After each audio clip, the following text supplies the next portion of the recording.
Really, I've only needed to use 2 or 3 legal documents for this business. One is a release form, the one that you've all signed on Friday, a speaker's engagement contract, and I've only needed it on 2 occasions. And thirdly is a release form from speakers. So, for example, when there's other speakers, speakers speaking at your event, you need to have them sign a release form which allows you to use their content basically on your products, your DVDs. I've gone through this on Friday, the flow chart, the flow of a seminar. You've got the activities that you need to do before an event, which is mostly logistics and marketing. It's mostly marketing before an event. The logistics involve really just finding a venue and finding and hiring out the equipment to put at the venue. During the event itself, there's no marketing happening. There's a lot of logistics. Logistics, very high importance, and then there's a presentation and the sales. So sales, very critical here. Sales, much less critical here. And it's not really logistics afterward, it's customer service, where you need to close out an event, you need to do things such as, you need to, as I mentioned, get in contact with your clients, with your new clients. You need to thank the crew, thank the speakers, thank the promoters that helped you out, thank any business partners that were involved, and make sure that you're in communication with all of those people. Very critical right after an event is making sure that everybody gets what they bought as fast as possible.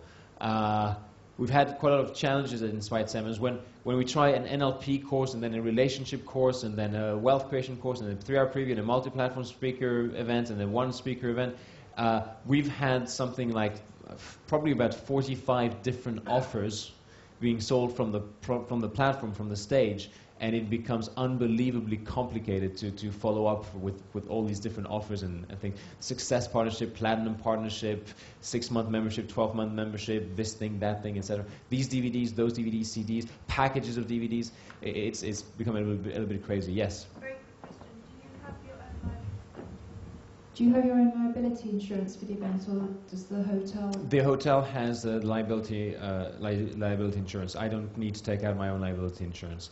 Talking about the hotel, there's one more piece of contract or legal document, which is the contract with the hotel itself. Typically, they will ask you to pay by the let's say you do a weekend event, they will have you pay by the Friday before the event. Otherwise, they don't let you in. I had a very interesting situation where I had to pay £12,000 for the hotel, and I had £20,000. It was fine. It wasn't a problem. But for some reason, there was a delay in the transfer of funds, and the funds were cleared at 5 p.m. on the Friday evening.